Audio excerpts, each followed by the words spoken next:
All right, welcome everyone for today's episode of the Hawaii Retirement Show. Super excited to have you guys with us, bringing another great interview episode to you. Before we jump in, Jason, how are you doing? How's your week? Yeah, doing great. Also excited for this episode. Had a good week. Looking forward to this all week. Going to talk some taxes in retirement with Andy Panko, who I consider to be, a subject matter expert. And yeah, really excited for this. We're not going to give any advice, just kind of talk through some things to consider as it pertains to taxes in retirement. And yeah, so with that, Andy, if you want to introduce yourself to our listeners, tell us a little about who you are. Yes. Aloha, everybody.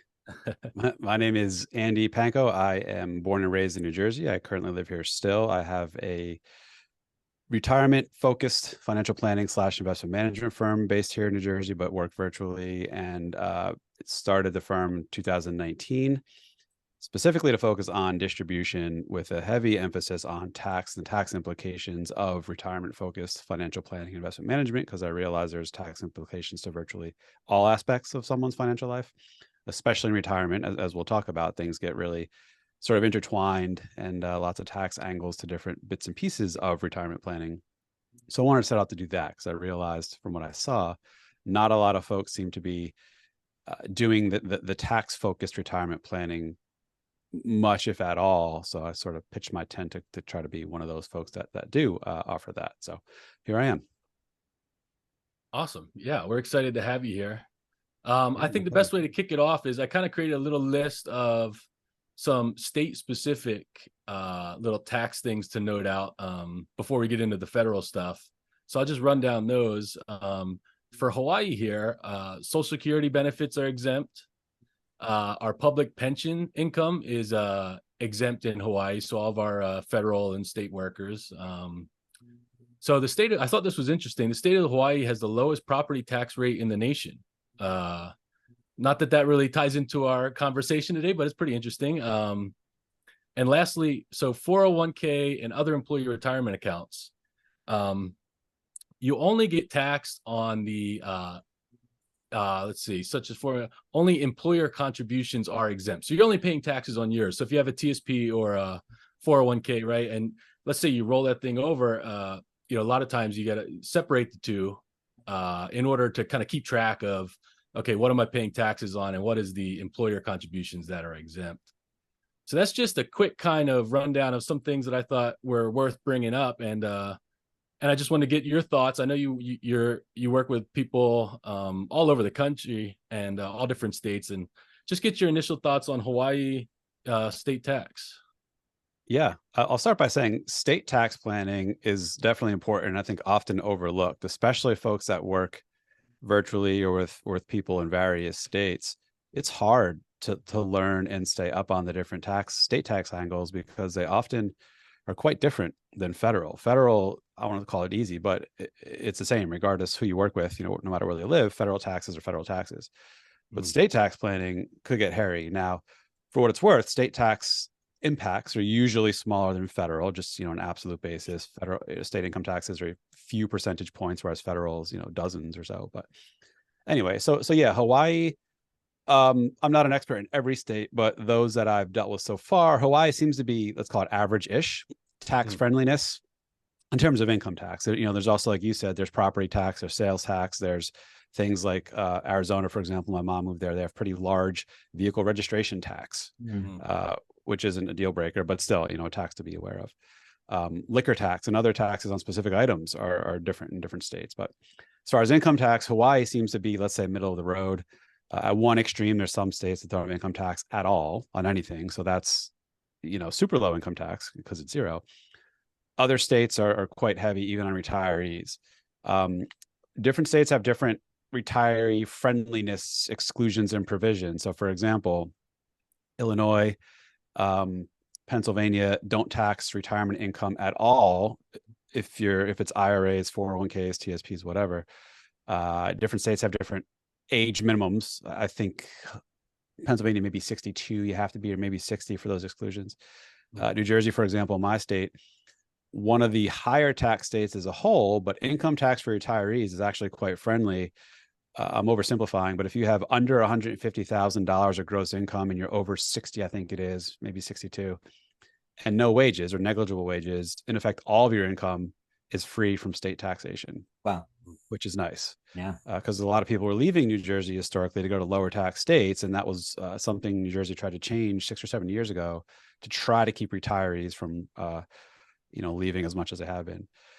So in other states, like New York, for example, high tax state as well, their retiree income benefit is, I think it's $20,000 per person you can exclude from retirement incomes like IRAs, 401ks. State pensions are already tax-free in New York, but on top of that, you can exclude 20 grand. So with that said, Hawaii seems to be kind of middle of the road-ish in retiree tax friendliness from what I know so far. Gotcha. Yeah. And I feel like a lot of times people, they get hung up on, they look at some states where they're like, no income tax. And not in all cases, but typically the state will make up for the taxes somewhere else, kind of like you pointed out, right? Whether it's vehicle registration or they need to sustain the government. So the taxes usually are made up somewhere else. Right. Yeah. It's not as easy as income tax. That's a big one, obviously, but property tax matters as well. So one example is Texas. I've seen some people move, and anecdotally have heard of folks retiring to Texas because no income tax, but property taxes are quite large in Texas. So depending where you're coming from, that can be a big hit. States like Florida, I can't figure out how they make it work because their property taxes seem to be modest. They don't have income tax. Sales tax doesn't seem to be higher than usual. My guess, I haven't tried to confirm this, but I think like the tourism industry is such a large revenue generator that they may get a lot of state revenue from that. So maybe that's what helps float Florida. But yeah, there's no free lunch. Money's got to come from somewhere. If you're not paying an income tax, you may have a higher sales tax, higher property tax, or something else. Who knows what it could be? Road taxes or something like that. I don't know. Right. Tolls, right? Sure.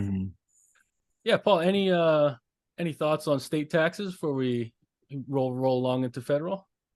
Yeah, and I think that's really good synopsis there from a state perspective, and federal will be a little bit different, but for like Andy said, it's gonna be everybody's gonna be covered under that federal, as long as you're a U.S. citizen, right? Yeah. Right. Yeah. Okay, cool. So we'll jump right in. So I was just thinking, so it's impossible to talk the entire scope of taxes in retirement in one session here. So I thought, all right, let me pick out a couple things to kind of gloss over, and then we'll spend most of our time talking about kind of tax diversification in asset location, so to speak. But I want to start off with Social Security and IRMAA, because I feel like those are two really things that stand out to me that are sometimes misunderstood or whatnot as it comes to retirees approaching retirement. So we don't need to get into the calculations and all, but Andy, you want to give us a little rundown of understanding how Social Security is taxed and understanding what IRMAA is as it pertains to Medicare surcharges? Yeah, definitely. So Social Security is probably the foundation, the backbone of many people and most people's retirement income plans. For the most part, everyone has it. There are some workers who are exempt, such as if you worked in certain municipal positions, some clergy positions are exempt. But by and large, most people will have Social Security. And as far as taxation federally, under current legislation, at most 85% of Social Security will be pulled into being taxed federally. Could be anywhere between none of it and 85% of it based on this convoluted formula that's beyond the scope of getting into today, but it's ultimately based on your other sources of income and how high those are, what types they are and how high they are, will dictate how much of your Social Security is taxable federally. At the state level, most states don't tax it at all. Even those that do have income tax don't tax Social Security at all. Last I checked, I want to say there was 10 or 12 that do potentially tax it, but even then it's not like an all or none thing. They could have these different, like Colorado, I believe, is one state where there's this sort of marginal type structure, some of it's taxed, but not all of it type thing. For what it's worth, my guess, there's lots of buzz and hyperbole and bombastic statements about the future of taxes and Social Security. To be determined what happens to the program, but what I think, since we're on the topic of how it's taxed, is that it's reasonable to assume that Social Security maybe become 100% taxable at some point. Maybe for everyone. If not for everyone, then some sort of income-based, instead of being 85% max, it'll be 100% maximum taxability. That seems like a relatively low-hanging fruit. That's pretty non-confrontational to do. It's much easier to do that than it is to actually reduce someone's gross benefit to start with, because that'll be, murder on Capitol Hill if that were to happen. Sure. IRMAA. So IRMAA stands for Income Related Monthly Adjustment Amount.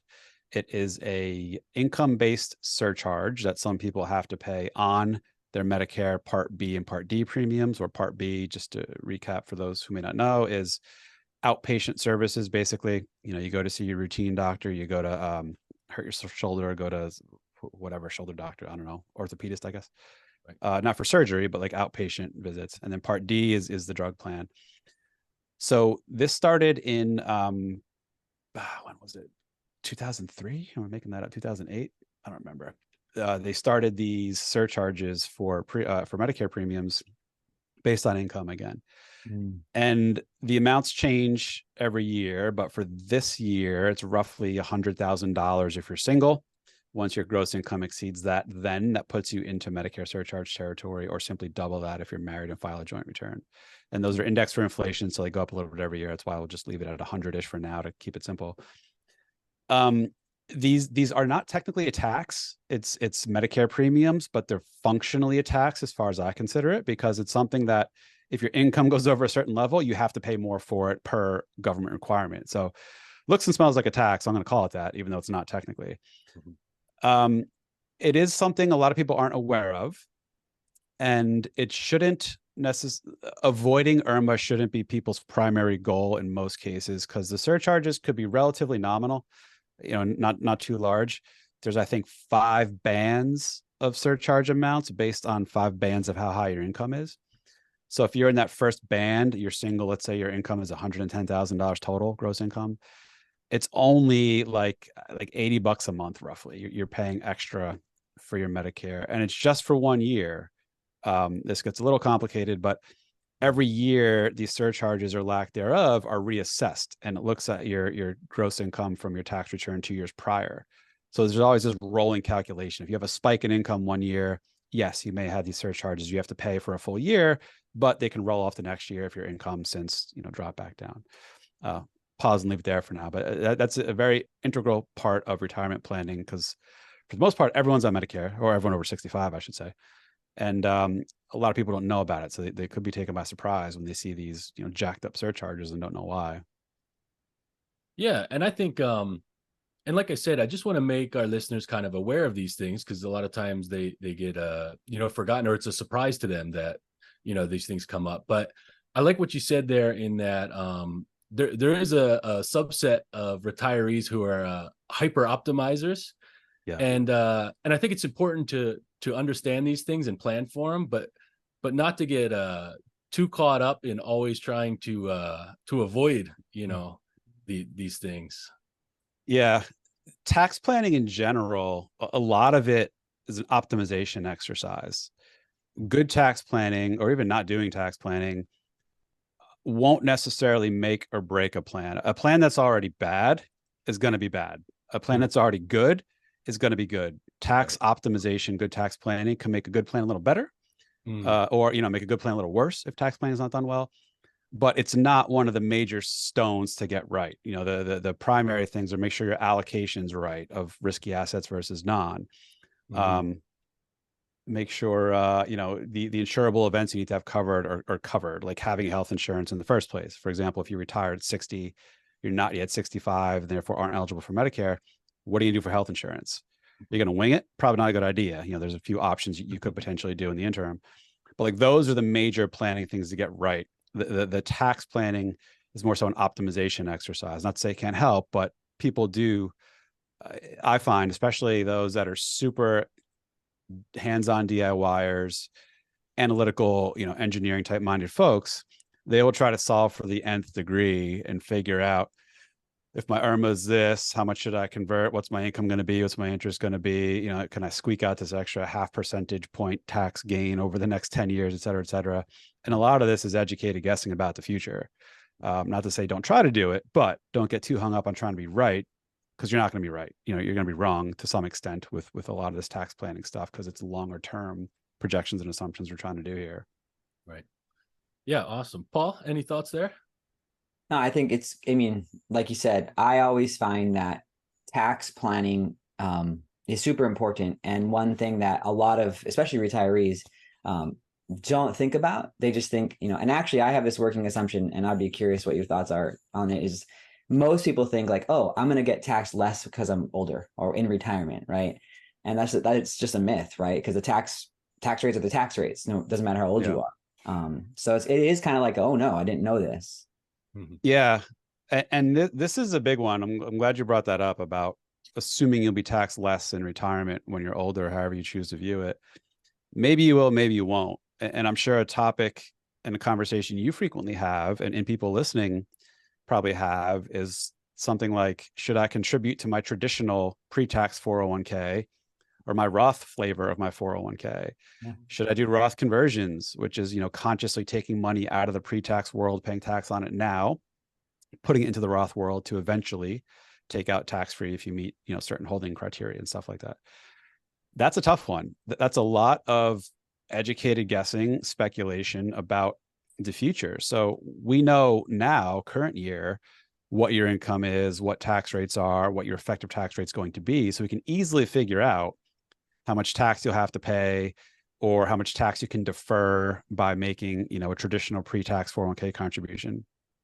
What we don't know is, fast forward 20, 30, 40 years in the future, what effective tax rate you're going to pay on taking that money out, right? So the best we can do is make, again, educated assumptions. I'll call them guesses, for lack of a better word. You can use financial planning software to help, but unless you know with certainty what tax legislation is going to do over the rest of your life, which nobody knows. We don't know what 5 years is going to look like, let alone 30 years from now. Sure. How the markets are going to perform, and that'll drive how your different account balances go up or go down.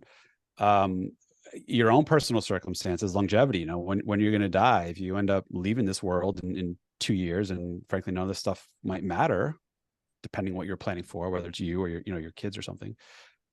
So we don't know. And even if we were to know tax legislation and what tax rates and tax brackets will be in 10, 20, 30 years, that's only half the equation.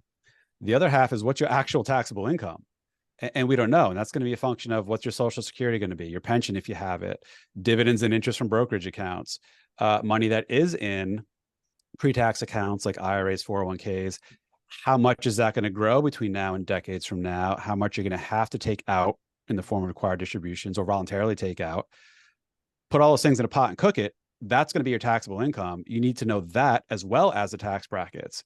There's no way you can know either of those with certainty decades down the road. It's just all, again, educated guessing. So it makes it hard to know what to do.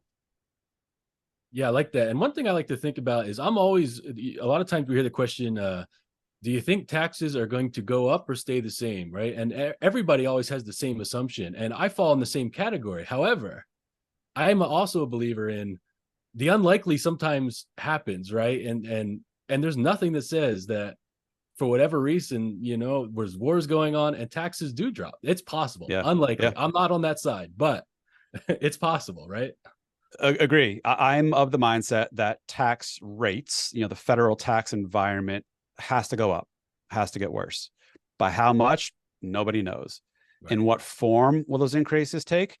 It may not be as simple as just raising the tax rates themselves. It could be other forms of taxes, like one example, and this doesn't apply to everyone, but this didn't exist until, I want to say, 2013, perhaps, the net investment income tax. Not to get too off the rails here, but this was something that came out of nowhere as part of the Affordable Care Act, the government sort of subsidized and mandated health insurance plan program. It's a way to help bring in additional tax revenue for Affordable Care Act. And it's something where if you're married and have over 250 grand of income, I think 200 grand if you're single, any passive investment income like dividends, interest, capital gains get an additional 3.8% federal tax applied. No one could have fathomed that 20 years prior, right? So like that's an example of a tax increase that we don't know if something like that's going to pop out of the blue down the road. It can, right? So anyway, so I do think the tax environment will be more punitive, but again, remember the other input to how much tax you actually pay is not just the tax rates and brackets, but your taxable income. Right. You need to know both of those things. Now, taxable income, I think you can probably better sort of guesstimate. For example, to come back to like, should I do pre-tax contributions now to my 401k or do Roth? If you're 50, you're in your highest earning years, you're making 500 grand a year, you might already be in the 30+% something tax bracket. Are you going to be in that high of a tax bracket in the future? Probably not. Even if federal tax rates do go up a lot, what's the chance of you having $400,000 or $500,000 of annual income in retirement, right? When your wages stop? Probably not likely. Good for you if you do, from whatever, who knows, you have this investment that strikes it huge and you get a lot of money from it. But I think in a scenario like that, it's a little easier to say, okay, I'm paying 37% federal tax now. I probably should do a pre-tax contribution with my money because I don't think I'm going to be paying 37% in the future. Where it gets hard is when you're in the teens or 20-ish% tax bracket now. It's not so easy. It's not so clear. Am I going to be in a lower tax scenario in retirement? Maybe you will, maybe you won't. This is where it's kind of like, maybe you hedge yourself a little bit. There isn't going to be a mathematically right answer necessarily because of all the assumptions you have to make about how much should I have in Roth versus traditional pre-tax versus regular brokerage accounts. The guidance I give folks is like where it's not a slam dunk, obvious, slap you in the face sort of answer like I just gave before with, super high earner whose wages are going to stop eventually. Just spread it around, have what I call a quote unquote healthy mix, if you can, of savings in pre-tax accounts, Roth accounts, and then, regular brokerage assets, and even alternative forms of things like cash value life insurance. I'm not saying people should or shouldn't consider it, but it is an asset class in and of itself. Mm-hmm. It can be, tapped for loans where those loans aren't taxable when you get them. So that could be a supplemental source of income down the road to form a comprehensive retirement income plan. But the plan will look different for different people for different reasons. I'm just saying there's multiple options out there. I think generally speaking, it's not good to go all in with just one thing. Sure. Like don't put all your money into a pre-tax 401k. Don't put all your money into a Roth version. Maybe you're overdoing it with the Roth. You're paying too much tax now by not taking advantage of some tax deferral now. Don't put all your money into cash value life insurance. Don't put all your money into a brokerage account, right? Spread it around. Yeah, I like that. And then I feel like one of the more underutilized savings vehicles is that brokerage account. And just to kind of talk through the basics of what a brokerage account is, what are capital gains taxes, short-term, long-term, and how that can complement, the ones we're really familiar with, which is the Roth, which is the, taxed already, and then the traditional, tax deferred. Yeah. I think just regular brokerage accounts don't get enough love in people's eyes because they think it's got to be the retirement account, the IRA, the 401k, the federal thrift savings plan, whatever it may be, or the Roth version of those things. And that's it. There's a lot of flexibility to regular brokerage accounts. So in technical IRS tax speak, the other accounts I just mentioned are all quote unquote qualified. Again, IRAs, Roth IRAs, 401ks, Roth 401ks. Qualified simply means they have special tax status. The money you put in, you can get a deferral on paying tax on that. Or in the case of a Roth, you can take it out tax-free down the road if you meet certain conditions. Regular brokerage accounts are called non-qualified because there's no special tax status to it. They get the normal tax treatment, if you will. So what is that tax treatment? The money you put in gets you no special tax benefit or deduction or deferral because it's money that's already been taxed. You buy whatever. It could be a stock. It could be a bond. It could be a mutual fund. It could be a bank CD. That's a non-qualified product as well. You're only taxed on gains or income that you get on that money. Now, when you get taxed, that's where things get a little trickier.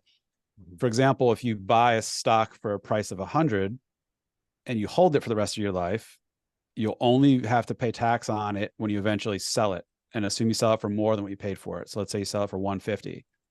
So you have a $50 gain. You bought it for 100, sell it for 150. That $50 gain will be taxed in the year you sell it. It's not taxed along the way while the price, goes up during your lifetime. Or if you sell it at a loss, you sold it for 90, you bought it for 100, you can, that $10 loss can actually help you. It can reduce your tax bill a little bit that year. So that's gains or losses. Interest and dividends, things that are thrown off during the course of the year, those are taxed in the year you get them. So for example, you have a bank account, a savings account that pays you interest every month. That interest is taxable in the year you get it. You own a stock, you own a mutual fund in a brokerage account that throws off dividends every quarter. Those dividends are taxed in the year you receive them. One thing people don't know is if you have your dividends set up to automatically reinvest into buying more shares of that stock or that mutual fund, even though you don't see and get direct use of that cash from that dividend, like you immediately plowed it back into more shares, it's still taxable nonetheless in the year you got the dividend. So it's functionally as if you got it and you chose to turn around and buy more shares with it. So in that sense, you did actually get the dividend, even though you don't really see it. So that in a nutshell is how these non-qualified accounts are taxed. And just one other consideration while we're on it is from a like legacy planning purpose, there's something called a step up in basis, where when you die, everything you owned in this account goes to whatever heirs you designate as the beneficiaries of your estate. All of the gains you may have had, the unrealized gains. So again, that example, I bought a stock for 100. Let's say I never sell it in my lifetime. It's worth $150 when I die. There's $50 of not yet realized gains. That all magically goes away when I die, and my heirs inherit it at a price of 150. So just like that, everyone wins except the government, because that gain just disappeared and my heirs pick up and run with it as if they bought it for 150, when they inherit it from me. So that's something else to keep in mind with these these regular non-qualified brokerage accounts, is they are also powerful, estate planning / kind of wealth transfer tools. Sure. And, it's not the majority, but I'm sure there's some people entering retirement that have ample cash flows and they still want to invest, but they can't invest in these IRAs and these, company 401ks, their retirement. And this is the vehicle that kind of keeps you in the game, so to speak, right? Correct. And it doesn't need to be a brokerage account where you're buying traditional stocks, bonds, mutual funds. If you already fill up your qualified retirement account at work or your qualified IRA or Roth IRA, for example, which you do have IRS imposed contribution limits every year, and you have extra money you want to save, there's lots of things you can do with it. Like, yes, you can put it into a regular brokerage account where there are no contribution limits. You can put it into bank accounts and buy, CDs or savings accounts where there are no contribution limits. There's insurance limits you want to be aware of, FDIC insurance limits. You can buy real estate, for example, buy a second property as a vacation house to use, or a rental property as an investment to rent out. You can do that with the money. This, again, there's other considerations for things like life insurance. You could sort of view certain forms of life insurance as an investment-like product that you can put some of this additional money into.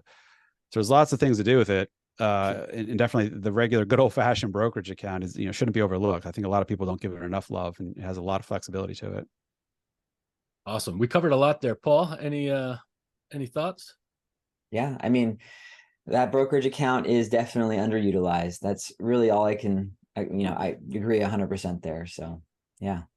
Awesome. So I think we'll kind of finish the conversation off here with talking about decumulation tax strategies. And really what I'm focusing on is, I call it the tax bracket game, as it pertains to distributions and Roth conversions. And what I mean by tax bracket game is, you're managing your distributions and your income to kind of stay below a certain tax bracket, and then not push yourself into that next tax bracket. Now, what I'll lead off with before I turn it over to you, Andy, is that I think it's important with this conversation to understand average tax rate versus marginal tax rate, and that just because you get pushed over a threshold, it might nominally impact your average tax rate as opposed to, your marginal tax rate.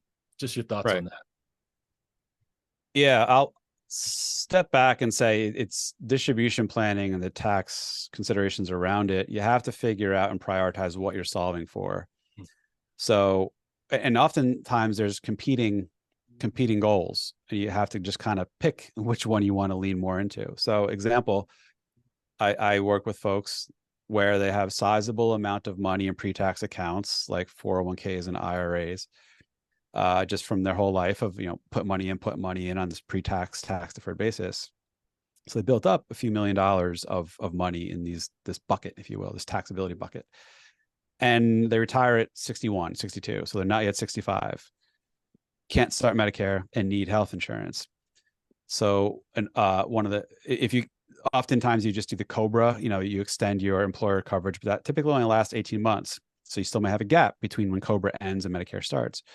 So most likely scenario for folks is to go on the Affordable Care Act, which the benefit of that, it is commercial insurance from commercial insurers, but because it's this Affordable Care Act, there's certain requirements, provisions wrapped around it, and there are subsidies you can get that help reduce the amount of monthly premium you have to pay. These subsidies are based on your income. And if you can keep your income low enough, as shown on your tax return, you can get potentially really sizable subsidies. So here's the conflict, for example. Client has $3 million in a pre-tax IRA. They're going to have to pay tax on at some point. So ideally, you should get ahead of that now while federal tax rates are, historically generationally low. You're not yet on Social Security, so you don't have that income going yet. So you have a lot of room to pull money out of this IRA and pay tax at relatively low rates. But you also want to keep your reported income low to try to maximize the tax credits you can get on this Affordable Care Act insurance. So for example, I have a couple in California who, between the spouses, they're getting roughly $2,000 a month of credits, of subsidy on their health insurance premiums through the Affordable Care Act, because we're keeping their income, I forget what the number is, between $100,000 and $150,000. Mm-hmm. And so part of it's like, we got this big IRA we got to start trimming down and getting ahead of to pay tax on now. But if we do that, it's going to raise your income and squeeze out some or all of these rather large subsidies we're getting on ACA insurance. So in this case, we decided collectively, bird in the hand is worth two in the bush. It's hard to give up roughly $2,000 a month of present day tax credits. So we're going to lean towards keeping income low, maximize these ACA credits while we can. And then eventually when client's 65 and on Medicare, then start working on trimming down, consciously getting ahead of the IRA taxes. So figure out what you're solving for, what's your priority. Once you do that, yes, you have to have a good understanding of the tax brackets and the other forms of taxes that can come into play, like that net investment income tax I mentioned before, and figure out what you're trying to do. So maybe you want to fill up a tax bracket, 22, 24%. You want to fill it up by, you're going to have dividends and interest maybe, and maybe you're going to have a pension or something, and you want to give yourself more income to like get money out of your pre-tax world, pay tax now instead of pay tax later. So you do Roth conversions, let's say, and you want to solve for how much conversion should I do? Well, this is where you back into, okay, maybe I want to convert just enough to get myself to the top of the 24% tax bracket. To your point, if you do go over, you're in the 32% bracket, which is a big jump, but it's just every incremental dollar over the 24% bracket that's taxed at 32. All the dollars up to that were still taxed at the lower rates. So point is, try to avoid higher tax brackets if you can. But if you do find yourself going in them for whatever reason, maybe you underestimated interest for the year, who knows? Not the end of the world, right? Pay the tax, move on. It doesn't mess with the taxes you paid on all the other money. It's just that incremental money that's at the higher rate. Yeah, I love that. Identifying what am I solving for, I think is that's the big takeaway from this conversation. I think that applies to retirement planning, tax planning, is like, what is the goal I'm trying to accomplish? And then you can kind of work backwards from there to figure out how to do it. Right. Paul, any last thoughts? Yeah, no, I mean, I think, my assumption is like what tax like I'm going to be paying not a lot of tax. I'm going to be paying a lot of tax in retirement is kind of like that misconception in just, in general. I mean, at least in some of the client experiences that I've had, like they didn't realize, oh my gosh, I didn't know I was gonna be having to pay this much in taxes. I'm just curious if there happens to be any like maybe one or two like things that come to mind for you, like misconceptions that maybe people think or have, or maybe just in client experiences for you, like here's some things that if we had time to plan for it, it would have been things to think about. This is a good problem to have, but I think a lot of folks fell into, I don't want to say fall into, but during their working years, they just pumped all their money into traditional pre-tax accounts like 401k, TSP, 457, 403b, whatever it may be, because that present, tax deferral at the time, they thought it was a deduction. It's actually just deferral. You weren't getting rid of tax on that money. You're just kicking the can down the road to pay it later. And a lot of people have built up $1 million, $2 million, $3 million of pre-tax money. Now they're in retirement and realize it's time to pay the piper and pay tax on this at some point in my life. It stings a little bit. So I do find people say, oh man, I wish I took advantage more of my Roth 401k or my Roth IRA when I was younger, as opposed to just pumping it all into traditional pre-tax. I mean, easier said than done. There's not much you can do about it now other than maybe do conversions and things like that, but you can't undo what you did. But I say it's a good problem to have, because if one of your biggest issues or complaints in life is having to pay tax on money, a lot of people have more money than they need. They may not realize it. So if your biggest issue is having to pay tax on money you don't necessarily need, it's not that big of a problem, all said and done. But anyway, just that, tax diversification is important. Don't just fall for, let me put all my money into pre-tax accounts on the assumption that I will be in a lower tax scenario in retirement, because that's not always true. Like we said, now we're in generationally low federal tax regime. Very logical to believe tax regime will get worse over time. So that's one objective factor that sort of goes against the idea of paying taxes later instead of paying taxes now. These sort of hidden taxes we kind of touched on, like how much of your Social Security is taxable. As I said, that's a function of your other sources of income, where IRA, 401k distributions are such other sources of income that can drive up how much of your Social Security is taxable. The Medicare IRMAA surcharges, again, not a tax, but the more income you have, the more you pay for that.